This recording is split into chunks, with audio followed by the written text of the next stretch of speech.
Hey everyone, and welcome to Almost Cancelled. I am Peter, that is Connor, and we are going to talk about Blood Drive Season 1, Episode 1. It's called The Effing Cop. Full spoilers. Actually, not full spoilers. It's been a while since we've done a pilot. It I've, has, hasn't it? It's been a couple of months. it's been a while since we've done our first episode, so I'm not used to doing the intro for them No, anymore. no. You do this every time we haven't had one for a while. You Yeah. you do that exact same thing. So yeah, it's a first episode. It's a new show from SyFy. So we'll start spoiler free because it's a first episode. See if you're interested before you go try it, and then we'll give you a warning before we do spoilers, and you can come back if you want to and get the spoiler talk. Before we even get to what this show is, I just want to say anyone who watches our news videos will know just how excited Peter was for this show. Like he's been waiting for this for a long time. It was like 2 years ago they announced the concept of this. It Yeah. was just cars that run on human blood. That was the pitch. And to be fair, at the time, it didn't specify the style of the show or the kind of mood it was going for. I think at the time I was thinking it was going to be more of like a sort of dark horror story about these vampires that fed on blood. What it actually is it's a Grindhouse esque kind of over the top, intentionally cheesy in places, kind of show. And it's basically the plot of it is that this underground society, it's in the kind of dystopian future of 1999. So that right away tells you all you need to know about Yeah, the yeah. setting. That's it. You know exactly what sort of show this is from that, don't you? Yeah. But basically, this underground organisation has what's called the Blood Drive, which is like a series of races across the country, in these cars that are running human blood, and then the winner gets $10 million. Actually, the first time they said it, I thought it said 10 billion, and I thought, oh man, that's a lot of cheese, it's a lot of cheddar. But 10 million, and then with each round, whoever comes in last each round gets killed. So there's like a proper violent. Do you know what it stake to kind of reminds me of? Just this core concept. Yeah. Like from there, the series of races. It's like a really dark, wacky races. It kind of is, especially since all the other drivers are all these characters that are kind of Yeah, memorable. yeah, that's it. It's they're all there. They're competing against each other. They're kind of pulling hijinks to stop each other winning. It is. It's a violent and full of like sleazy, like content. There's a lot of like random shots of cleavage and stuff just for hell. A lot of them are because it's the genre, so it's some of them actually work to subvert expectations. To be fair, Some of them do. Some of them are a little bit more gratuitous, but it is very much the style they're going for. So if it still bothers you, then fair enough. But at least there's a conscious choice to do it. it's a sense of authenticity to the genre, though, because I feel like if you don't have that, it would have felt like they're not doing it properly. Yeah, yeah. To be fair, it does actually get the men a bit naked as well at times, and plays with that. There's a running thing with a guy in a shower and like several women seeing him naked. There's definitely a little bit of both sides being played at the very least. As I say, there's no issues with anything. There is kind of one thing I want to talk about towards the start of the episode. We might get spoilers. This is full on spoiler territory, but.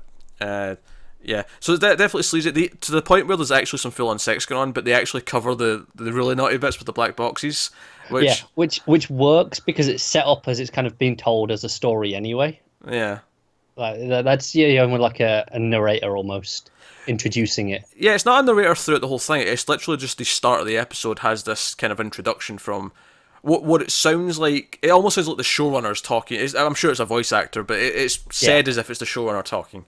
Yeah. Kind of thing. But yeah, so it's sleazy, it's over the top, it's violent, it's ridiculous. These shots of the engines that eat the people. It's all these like gears and spikes that sort of eat. It's like a big set of teeth, and it sort of revolves. But of course, going into this, I was like, okay, we saw the trailer and it was proper Grindhouse. I'm like, oh, this is actually probably the perfect tone, the perfect style to do this in. This could be a lot of fun. But of course, there's always the threat that it's just going to be shit. Like the trailer might be good because all the good bits are edited together, but it might not actually work as an episode week to week. So I guess the question is, was it fun? Did it live up to all those things? I think mostly. I think it did too. Not entirely. I mean, there's some complaints. I was pretty into it, and I'll tell you what I liked about it, because obviously there was stuff that I was expecting from the trailer. Yeah. Do you know what I liked about it? I liked how much it really felt like a plot from an 80s movie. Yeah, I know what you mean. It really did. The fact that we've got these cops and they're mostly kind of corrupt and don't really do the right thing, but there's the one good cop who's the chiseled all-American hero who wants to do the right thing. That's it. You could take a complaint at how cardboard cutout he is, and but that's kind of the point. Yeah, it's intentional in this. He's supposed to the point where everyone around him's like, "Are you serious? Like how much of a good guy you are?" And he gets like dragged into the blood drive thing kind of by circumstance, and then he's locked in with our main character. His name's Arthur. Female main character's named Grace, who's kind of the seductive badass chick who's doing this for a noble reason. Because keep in mind that they need the blood for the cars. They're killing people to fuel the cars. They're straight up murder. But again, that's kind of ties into the Grindhouse thing, that even though one of your heroes is kind of doing all these awful things, now admittedly, she's targeting less nice people to do it to, so she's got a bit more of a moral standing. But it's doing awful things. But she's doing it for a noble goal. She's doing it for a sister who needs the money. Yeah, and ultimately, I think it's she doesn't really judge the other people who just get anyone. She's just like, yeah, that's just how it is. Yeah, so it's got that morally grey, everyone's kind of shady kind of aspect to it. Obviously, there's much shadier than she is, but she is definitely, there's an element of shadiness to her as well. Definitely. But it's bloody. It's ridiculous. They introduce all the other drivers. I won't spoil them in this part of the review, but I will say a couple of them are very memorable, and I really appreciated how kind of, again, wacky racy style. That is why it did jump. I was kind of getting it, but once it got to those characters, I realized it was a series of races. It wasn't just one long one. Once I realized like each episode will be a different race with different things happening, I was like, okay, this is wacky races. Here's my only concern. Okay for that. This is 10 episodes, I think, maybe 13, but probably 10. I'd have to double check.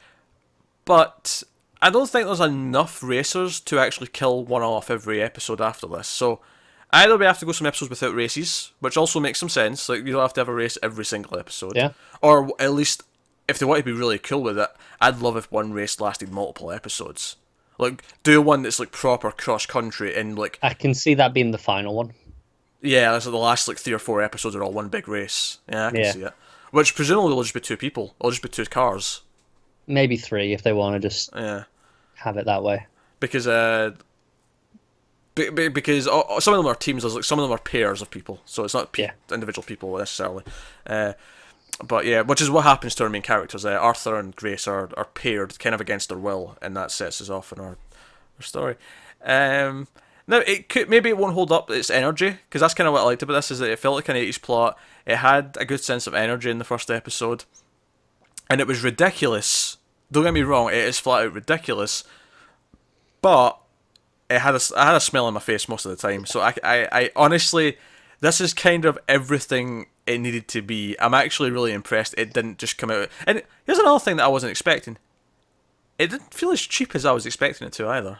No, it had a style beyond just, it's Grindhouse. It had a genuine actual style. There was all these quick close-ups of things. Like I said, there was one when Grace was driving where one of the close-ups was her cleavage for no reason whatsoever. Yeah. But like the rest of it, all these quick cuts of close-ups of eyes and stuff, just quickly, the music kicking in. Some nice landscape shots as well. Yeah, and also it's like actual car stunts. There's no CG, at least, I mean, maybe 1 or 2, but it looks real. Yeah. Honestly, I think it'd be noticeable on a TV budget if the cars were CG. I think you would. Yeah. Especially seeing as they're not doing anything too outrageous. No, but it's just that they're actually racing out in a quiet road somewhere, and they're filming it with some style, and it gives it, again, a sense of energy. There's actual... Yeah, and like you said, it's the concern is, can it maintain this over a season? I think that was always my concern from the trailer. Like, I like this trailer. There was a concern of, can it maintain that over even a full episode? But then my concern was not so much containing energy, but I mean that's part of it. But the idea that between the wacky scenes, that it would just be painful to watch the regular scenes with the actors talking and having dialogue about things. Whereas I wasn't. I was kind of into it. I was like, they're talking about this corrupt, like, it's not the government. It's kind of like RoboCop, where like a company now owns the police kind of thing. Yeah, privatized police. Yeah, they're talking about that and all these other things, like ATM machines give out water because water's being rationed, and just all these little like, I was kind of into all the setup and the world building. No, I agree. It was fun.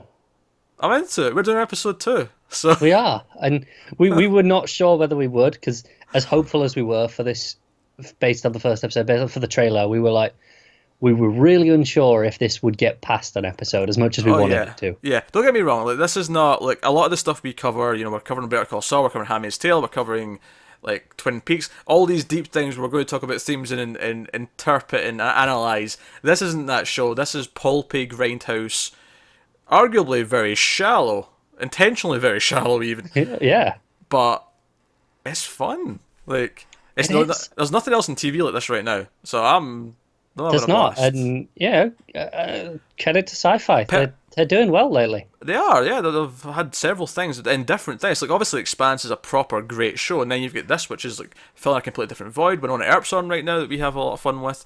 This is perfect summer viewing. This was right time for it. It is. This would almost feel weird in the winter. It does feel like this is almost a summer blockbuster, just put over onto a TV show. Kinda, yeah. Now, admittedly, it might change as they go to different states if they're racing in different places, but at least right now it's all very hot, like landscapes. You know, it was LA to Arizona this episode. Yeah, so I do think that might maintain a bit anyway, though, because obviously water's rationed, so I think everywhere's going to be fairly dry now. Yeah. They'll go the whole. It's kind of like Mad Max, not full on Mad Max, but we're kind of halfway there. Yeah, I get you. That makes sense. So even if they say they're in. Yeah, it means they can keep shooting in the same places. Yeah, this is just because we did Fargo earlier, but like even if they say they're in Minnesota, it'll still just be deserty. Yeah, exactly. Yeah, I get you. All right, let's get some spoilers then. I want to talk about a couple of things. Yep. So the one complaint I would have, to an extent, is the opening scene has Grace kind of luring these guys. She has her hood up as if she has car trouble, and it does the sleazy thing where she's got really short shorts on and the sort of legs are out and she's bending over the car, and these guys come out and this guy is like immediately rapey. That is the only way I can describe him from the get go. He's just like that, and he makes a couple of lines and she kind of reacts normally and says she has to go, and she makes one of the little too flirty comments, but she basically. Once it starts to get sort of heated, she gets in the car and she drives. It becomes a bit of a race. She drives off into a little sort of quiet spot, and they get out. And he immediately gets out and starts being all rapey, to the point where he's actually forcing himself upon her. Now, I get the point. The point of this scene is that these douchebags, right? We want to don't feel bad that she's killing them in a minute. Yeah. So we have to not like them, and this is a very cheap and easy way of doing that. And admittedly, it does kind of tie in because Grindhouse movies would do this kind of thing. So it doesn't feel out of balance. Admittedly, though, in a modern thing, I feel like we know better than to use rape to just get a bit of easy heat. Yeah. For characters. Yeah. I'll forgive it a little bit because she is intentionally luring them in with this method. She wanted to attract them in, and she wanted them to get into this position so she could stab them with her thing. So at least it was her plan. Admittedly, though, I still feel like you could have done this another way. Like, no, I agree. It's why I'll defend it being sleazy with the camera work at the start. All the shots of her standing over the car.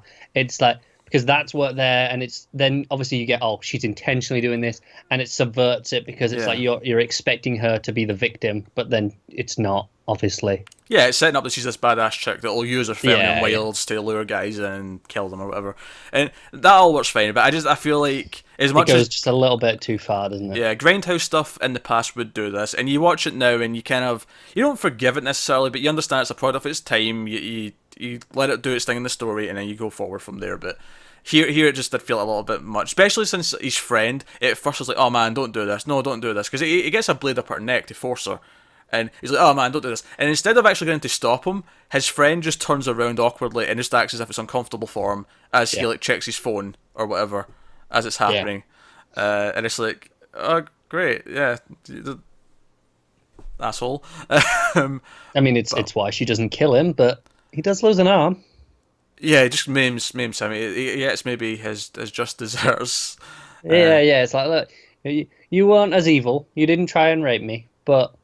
You didn't really try and stop me either, so you're having an arm gone. Admittedly, I think you could argue that if not stopping it to that extent, it's just as bad. Yeah. So I think honestly, I think it was more the point where it shows how she's not doing it just for the sake of killing people. Like there was only a bit left that needed of blood. Like we see the meter. Yeah. She just wants a little bit more, so she'll just take an arm. Yeah. Yeah, so it's kind of this idea that she's not just killing everyone for the sake of it. So that would be my one main complaint about the episode. Yeah. Was that scene. I agree with that. I think it was just, it went too far with the actual forcing her and bending her over and like him on doing his. I do like her gear stick stabbing thing though. Oh yeah, that's fun. Yeah, that was a cool weapon. They set that up nice and early. More stabby. Yeah. Yeah. So we set up Arthur, who's this good guy cop, and he convinces his partner, who his partner doesn't want to do anything. Which, by the way, apparently teeth's like a currency right now, because the captain's like got a jar of teeth and it's like, oh, if we get enough teeth brought in, drinks are on me. Or if it's not a currency, at least she uses it as like a. Yeah. I wasn't sure if it was a currency or if it was just like a mark of pride almost. Yeah, bring in your perp's teeth and you get a reward kind of thing. Yeah, it's something as like to track how well they're doing. It's like, right, every one you take a tooth. Yeah, she's a proper hard ass as well. Yeah. But he convinces I was actually convinced his partner was going to die. I thought it was going to be like, he convinced his partner to do the right thing, but then it was going to get him killed and he was going to feel guilty about it. That didn't turn out to be the case. It turns out his partner's going to have his own plot going forward. But he goes to the warehouse. It turns out this is where Grace is, and this is where the blood drives start. And then we get Slink, who's the head of all this, and he's got a really weird look to him. He's got all this gothy feathers on, and got his little goatee and all the rest of it. And he explains the blood drive and what's going on. And then we're introduced to all the other racers, which is it's fantastic. This is where I think the episode, like, I knew it got me. Yeah, it was at this. But before I was like, okay, I'm feeling this, but it's It was specifically the pairing of the gentleman and the scholar, especially because what made me crack up so much was the gentleman is quite a posh looking dude. He's got an English accent, very upper class feeling, and then the scholar looks like a homeless guy. And it really cracked me up, just the contrast. The fact that the scholar is the homeless guy was just hilarious. And there's some other ones. There's Fat Elvis, which I thought was amusing. Guy called Cliff. Dommy is just like a woman. There's a few of them we don't know much about yet. We'll get more of them presumably in the episodes to come. Gentleman and Scholar, we got a little bit more of them, and a little bit more of Ribbone, who has a. That was when it had me, because he was the first one that came up, and it came up saying Ribbone. I was like, I'm in. If that's the names we've got for these races, I'm in. Yeah, and to keep with the idea that Arthur's kind of intentionally this generic dude, he tries to play the hero and he ends up falling into he gets pushed into the warehouse, into the pit, because he's hiding up in the rafters, and he falls in, and Grace is pissed that he landed on her car because he's dented it, and basically as a punishment, Slink just decides, you're going to be paired with her on this blood drive, you're involved now, because he tags him with all these, it's basically Suicide Squad explosives where you can blow them up. Yeah, pretty much. But they have settings. You can make them hurt first, though. You can put it up to 1 and just have them be in pain for a little bit. So we learn that if he tries to break away from her, so he's exiting the game, they'll turn it on for both of them. So she has to get him back in the car, kind of thing, and it sets things up. But yeah, I love that Ribbone sees like a convertible full of cheerleaders and like basically kidnaps all of them to kill them, because we see them feeding like one of them into his car, and this is the thing, it's a really ridiculous image of these legs kicking about as they're getting fed into the engine. That's it. That very first one where Grace is doing it, it is just like blood everywhere, spurting all over her, but it's just like, this is fantastic. It is. It's beautiful. It's beautiful stuff. So ridiculous. Yeah. But yeah, that sets things up, and they eventually make a deal that he'll help win the race. This is actually at the end of the episode, but they ultimately come to understand, because they're fighting all episode, complaining about this or that. She calls him Barbie because he's so well groomed, which again is kind of another dig at him. But obviously, I don't think the episode gets more ridiculous then, because they're last, and they're going to come in last no matter what, because the other guys, Gentleman and Scholar, have sabotaged their engine, yeah. And basically, to make it go faster, the car needs adrenaline. No, it's not the car. Sorry, you're right. That's what I thought at first. It's just the devices. Adrenaline interferes with them. Adrenaline interferes with them. So the car's still going, and it's like, all right, we and he's already taken his shirt off because the engine needed the shirt. Yeah, just because, basically. Yeah, and he had to pee in the engine to to kill it down. And that's the sort of stuff that kind of makes it a bit more, it is even. Like, he's walking around shirtless. Like you said, you had the other guy just walking around naked in the shower. Yeah. His partner, what's his name, Christopher. He's in the shower, and there's like multiple come in, and he even has a line. Does anyone else want to see my dick? Yeah. As people are walking in and out, and there's even other scenes when there's just like people and. After the race is finished, and it's like all the sort of the groupies for these races to show up at the crowd. They're just randomly having sex all over the place. So there's like people having it off, and there's just these black boxes over, the bad bits. So you get all that, right? And she actually looks at his body, and it gives her the idea. Oh, adrenaline! Yeah, we can interfere with the signal so we don't get killed. And she starts taking her clothes off. What I don't. Again, I know why they've chose to do it, but it's one of these things where you didn't really need to take your top off, though. Like, you could have just... Because basically... Well, in its defense, the point is adrenaline. She wants to excite him. Okay. I mean, I think that's that's probably why she's doing it. She's like, I need to literally just get adrenaline going right now. I want to excite him. Well, see, then I have a problem. Why doesn't she take the bra off, then? That is another problem. If that's your argument, if your argument is that... Because they're telling me they need to have sex in the car as it's driving to interfere with the signals, right? Yeah. Fine. It's a cheap excuse to have them have a sex scene in the very first episode when they barely know each other, but fine. And it's also a very funny situation, because when they're actually... Cause she's on top of him, and then she's like, oh, I can't control the steering wheel as well this way. So she turns over, and she's like, do me from behind so I can control the wheel. It's basically... It's not the exact line that comes out of her mouth, but it's more or less just that thing. And that cracked me up. It was just such a silly thing to hear. And he's like, okay, I guess. It gets away with it because it knows it's stupid and it knows it's being silly. Oh, yeah, because the car starts spinning around as they're having sex. Yeah. And it goes over the finish line. And there is a lot of, like... Because even when he goes to pee, you get the sense that the show's going to be really sort of... liberal with nudity, because you kind of feel, you don't obviously see it, but it just feels really weird in a show seeing like the gene's been down low enough that you can believe that he's actually got it out. Like, typically, like, they'll shoot it from behind and you won't see anything that actually sit. Whereas with this, he had to have it out to an extent. He's probably got like a sock on it or something on the set.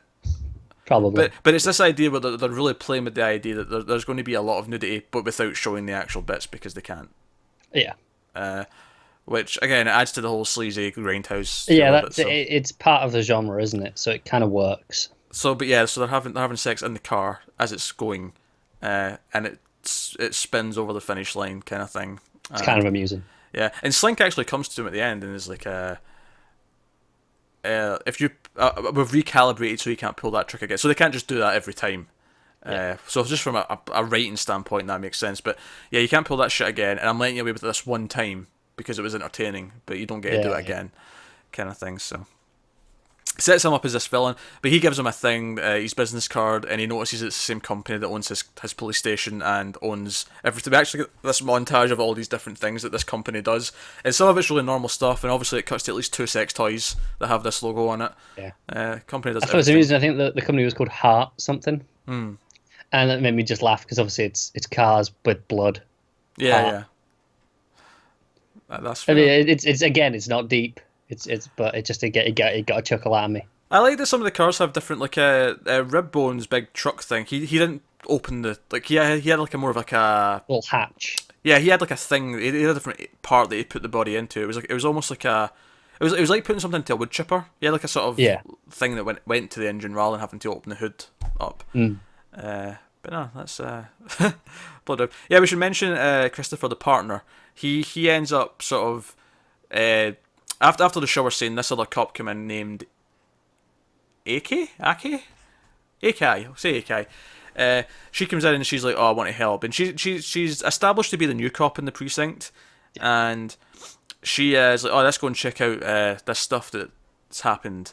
And they go to this place. They question the homeless guy that they spoke to earlier, and they get more information. They go to the place, but then plot twist, she's actually working with the bad guy. She's involved in all this, and they've got bodies up and they're being harvested for things. They've got tubes into them and all the rest of it.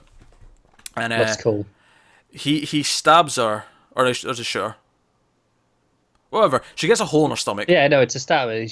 She falls back in like to something on the wall. Yeah, she pushes her onto the like a thing that's sticking out the wall. It's like a pipe. Yeah.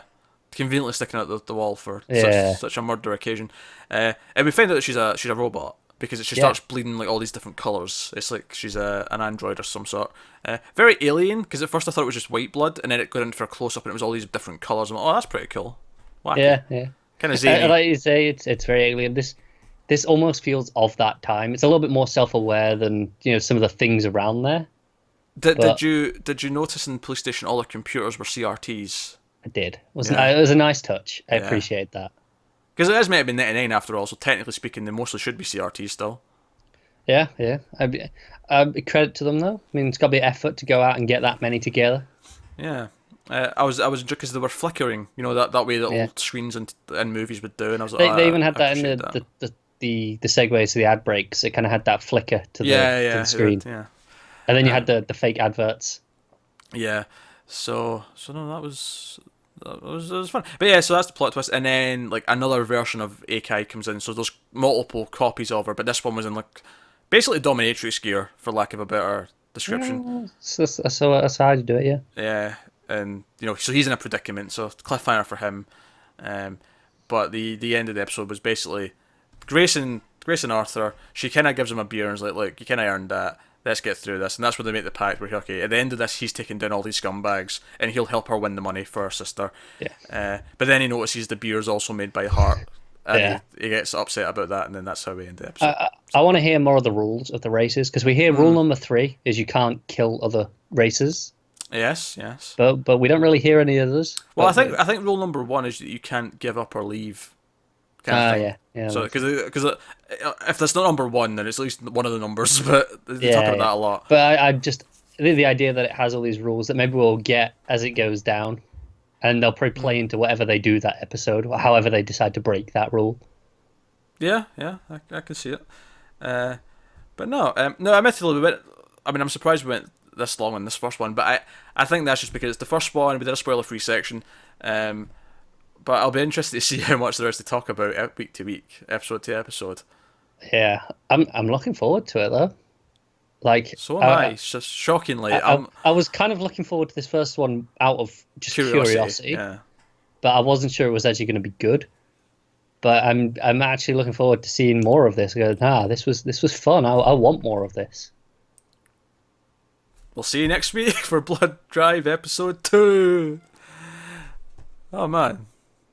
It's silly, it's stupid, but it knows what it is, and it never felt like it was phony in what it was doing. If that makes sense. Like you say, it had a sense of authenticity. Yeah, it was doing enough what it was wanting to achieve successfully enough that it never felt like it was a pale imitation. It got the style down. It was having the plot legitimately feels like an 80s movie. So no. There you go, that's Blood Drive. Let us know what you thought of the episode in the comments below. Like, subscribe, all that stuff. Helps us out a lot. Get us on Twitter at @mailed_fuzz. If you want to support the channel, head over to patreon.com/MailedFuzzTV. See some of the bonuses you can get over there. But otherwise, guys, thank you once again for watching. We'll see you next time. Have you got any blood?